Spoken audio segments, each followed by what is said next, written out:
ನಮಸ್ಕಾರ, good morning. 30 ನಿಮಿಷ 30 ಸುದ್ದಿಗೆ ಸ್ವಾಗತ. ನಾನು ಪೃಥ್ವಿರಾಜ್ ಹಾರ್ನಹಳ್ಳಿ. 30 ನಿಮಿಷ 30 ಸುದ್ದಿಯಲ್ಲಿ ರಾಜ್ಯ, ದೇಶ, ವಿದೇಶದಲ್ಲಿ ಆಗಿರುವಂತಹ ಪ್ರಮುಖ ಬೆಳವಣಿಗೆಗಳ ಸುದ್ದಿಗಳನ್ನು ಒಂದೊಂದಾಗಿ ನಿಮ್ಮ ಮುಂದೆ ಇಡ್ತಾ ಹೋಗ್ತೀನಿ, ನೋಡ್ತಾ ಹೋಗೋಣ.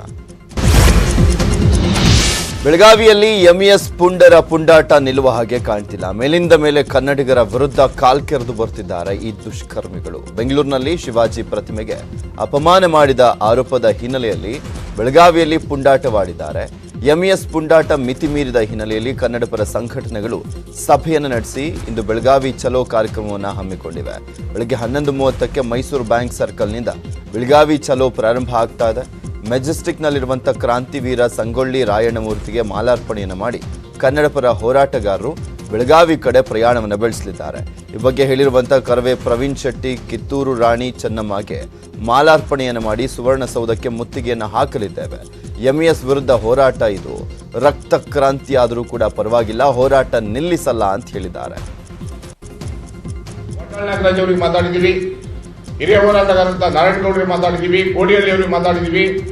ಎಂಇಎಸ್ ಅವರನ್ನ ಈ ಕೂಡಲೇ ಬಗ್ಗುಬಡ್ದಿಲ್ಲ ಅಂದ್ರೆ ನಿಜವಾಗಲೂ ಎಲ್ಲಾ ಕನ್ನಡ ಸಂಘಟನೆಗಳು ಬೆಳಿಗ್ಗೆ ಅಧಿವೇಶನಕ್ಕೆ ಮುತ್ತಿಗೆ ಹಾಕುವಂತ ಕೆಲಸ ನಾವೆಲ್ಲ ಒಟ್ಟಿಗೆ ಮಾಡುವಂತ ತೀರ್ಮಾನವನ್ನು ನಾವು ತಗೊಂಡು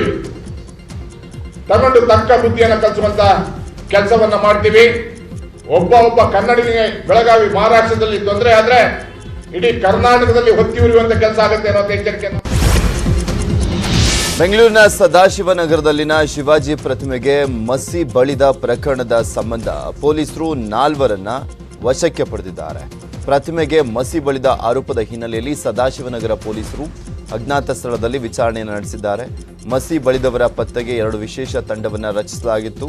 ಶಿವಾಜಿ ಪ್ರತಿಮೆಗೆ ಮಸಿ ಬಳಿದು ವಿಡಿಯೋ ಮಾಡಿದಂಥ ಆರೋಪಿಗಳು ಬಳಿಕ ವಿಡಿಯೋವನ್ನು ಶೇರ್ ಮಾಡಿದ್ರು. ಸಾಮಾಜಿಕ ಜಾಲತಾಣದಲ್ಲಿ ವೈರಲ್ ಆದ ಬೆನ್ನಲ್ಲೇ ಗಲಾಟೆ ಹೆಚ್ಚಾಗಿದೆ. ವಿಡಿಯೋ ವೈರಲ್ ಮಾಡಿದ ಓರ್ವ ವ್ಯಕ್ತಿ ಸಹ ಪೊಲೀಸರ ವಶದಲ್ಲಿದ್ದಾನೆ. ಬೆಳಗಾವಿಯಲ್ಲಿ ಎಂಇಎಸ್ ಪುಂಡಾಟ ಹಿನ್ನೆಲೆ ನಾಳೆವರೆಗೆ ನಿಷೇಧಾಜ್ಞೆಯನ್ನು ಮುಂದುವರಿಸಲಾಗಿದೆ. ಮತ್ಯಾವುದೇ ಅಹಿತಕರ ಘಟನೆ ನಡೆಯದಂತೆ ಪೊಲೀಸರು ಬೆಳಗಾವಿಯಲ್ಲಿ 144 ಸೆಕ್ಷನ್ ಜಾರಿಗೊಳಿಸಿದ್ದಾರೆ. ಮಹಾರಾಷ್ಟ್ರ ಬೆಳಗಾವಿ ಗಡಿಭಾಗದಲ್ಲೂ ಕೂಡ ಪೊಲೀಸರು ಭದ್ರತೆಯನ್ನು ಹೆಚ್ಚಿಸಿದ್ದಾರೆ. ಜಿಲ್ಲೆಗೆ ಬರುವಂತ ಪ್ರತಿಯೊಬ್ಬರನ್ನು ಕೂಡ ತಪಾಸಣೆ ಮಾಡಿಬಿಡಲಾಗ್ತಾ ಇದೆ. ಗುಂಪಾಗಿ ಸೇರೋದನ್ನು ನಿಷೇಧಿಸಲಾಗಿದೆ.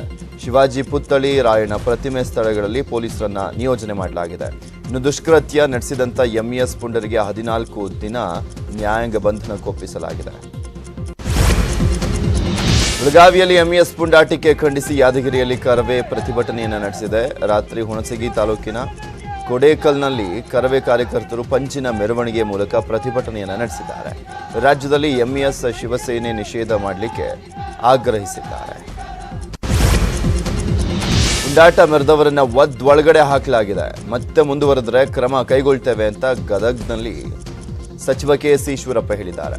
ಇನ್ನು ಎಂಇಎಸ್ ಮೇಲೆ ಡಿಕೆಶಿ ಸಾಫ್ಟ್ ಕಾರ್ನರ್ ವಿಚಾರಕ್ಕೆ ಪ್ರತಿಕ್ರಿಯಿಸಿದಂಥ ಈಶ್ವರಪ್ಪ, ಕೆಪಿಸಿಸಿ ಅಧ್ಯಕ್ಷರಾಗಿ ಮಾತನಾಡುವಾಗ ಮೈಮೇಲೆ ಜ್ಞಾನ ಇರಬೇಕು. ಯಾರು ಗುಂಡಾಗಿರಿ ಮಾಡ್ತಾರೋ ಅವರು ಡಿಕೆಶಿ ಸ್ನೇಹಿತರು. ಸಂಗೊಳ್ಳಿ ರಾಯಣ್ಣ ಪ್ರತಿಮೆ ಮೇಲೆ ಅಟ್ಯಾಕ್ ಮಾಡಿದವರ ಬಂಧನ ಮಾಡಲಾಗಿದೆ. ಧ್ವಜ ಸುಟ್ಟವರ ವಿರುದ್ಧ ಕ್ರಮಕ್ಕೆ ಮಹಾರಾಷ್ಟ್ರ ಸರ್ಕಾರ ಜೊತೆ ಮಾತನಾಡಿ ಆಕ್ಷನ್ ತೆಗೆದುಕೊಳ್ಳಿಕ್ಕೆ ಹೇಳಿದ್ದೇವೆ. ನಮ್ಮ ನೆಲ, ಜಲ, ಭಾಷೆ ವಿಚಾರವಾಗಿ ಯಾವುದೇ ಕಾಂಪ್ರಮೈಸ್ ಇಲ್ಲ ಅಂತ ಹೇಳಿದ್ದಾರೆ. ಇದೇ ವಿಚಾರಕ್ಕೆ ಸಂಬಂಧಪಟ್ಟಂತೆ ಆಕ್ಚುಲಿ ಸೋಮಣ್ಣ ಕೂಡ ಸಾಫ್ಟ್ ಆಗಿ ಮಾತನಾಡಿದ್ರು. ಅವ್ರಿಗೂ ಕೂಡ ಈಶ್ವರಪ್ಪನವ್ರು ಹಿಂಗೆ ಮಾತನಾಡಬೇಕಾಗಿದೆ.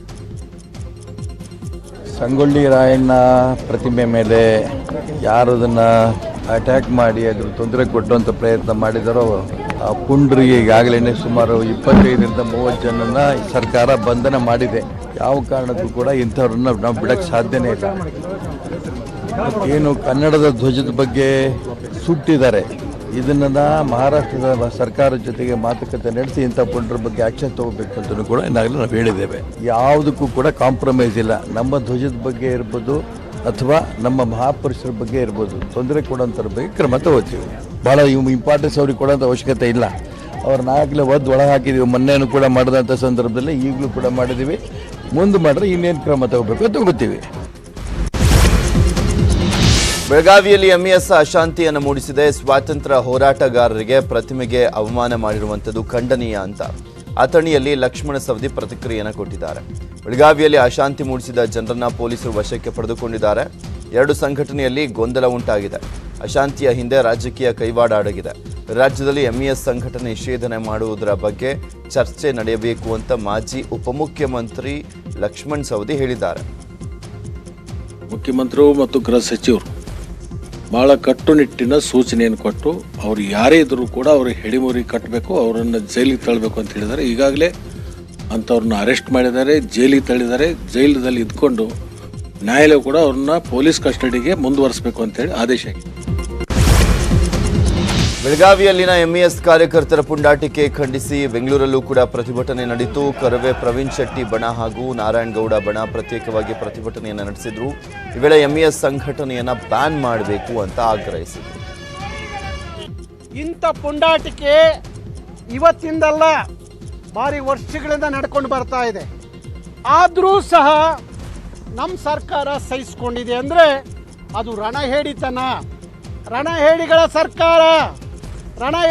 ಸರ್ಕಾರ ಅಲ್ಲ ಅನ್ನೋದಾದ್ರೆ ಆ ಪುಂಡ್ರನ್ನ, ಆ ಪೋಖ್ರಿಗಳನ್ನ ಗುಂಡಾ ಕಾಯ್ದೆ ಅಡಿಯಲ್ಲಿ ಬಂಧಿಸಬೇಕು, ಅವನ್ನೆಲ್ಲ ಗಡೀಪಾರು ಮಾಡಬೇಕು.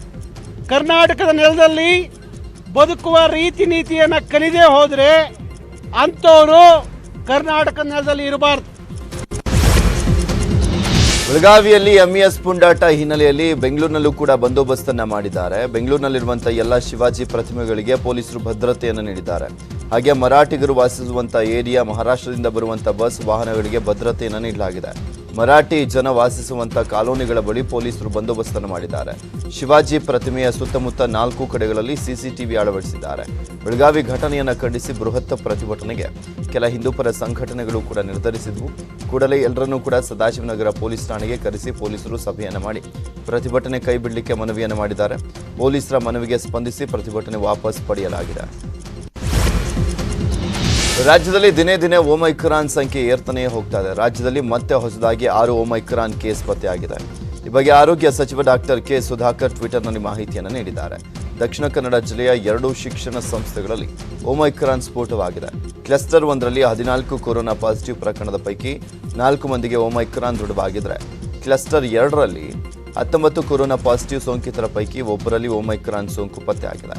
ಇದರಲ್ಲಿ ಒಬ್ಬ ಯುಕೆ ಪ್ರವಾಸವನ್ನು ಮುಗಿಸಿ ಬಂದವರು ಅಂತ ತಿಳಿದು ಬಂದಿದೆ. ಕೊರೋನಾ ವೈರಸ್ನ ಓಮೈಕ್ರಾನ್ ತಳಿ ಸೋಂಕಿನ ಪ್ರಕರಣಗಳು ವಿಶ್ವದ 89 ರಾಷ್ಟ್ರಗಳಲ್ಲಿ ಕಾಣಿಸಿದೆ. ಸಮುದಾಯ ಮಟ್ಟದಲ್ಲಿ ಈ ತಳಿಯ ಸೋಂಕಿನ ಪ್ರಕರಣಗಳ ಸಂಖ್ಯೆ 1.5ರಿಂದ 3 ದಿನಗಳ ಅವಧಿಯಲ್ಲಿ ದ್ವಿಗುಣಗೊಳ್ತಾ ಇದೆ ಅಂತ ವಿಶ್ವ ಆರೋಗ್ಯ ಸಂಸ್ಥೆ ಹೇಳಿದೆ. ಓಮೈಕ್ರಾನ್ ಬಹಳ ವೇಗವಾಗಿ ಪ್ರಸರಣವಾಗ್ತಾ ಇದೆ. ಕೆಲ ದೇಶಗಳಲ್ಲಿ ರೋಗಿಗಳ ಸಂಖ್ಯೆಯಲ್ಲಿ ಗಣನೀಯ ಹೆಚ್ಚಳವಾಗಿ ಆಸ್ಪತ್ರೆಗಳ ಮೇಲೆ ಒತ್ತಡಕ್ಕೆ ಕಾರಣವಾಗಬಹುದು ಅಂತ ಕೂಡ WHO ಎಚ್ಚರಿಕೆಯನ್ನು ಕೊಟ್ಟಿದೆ.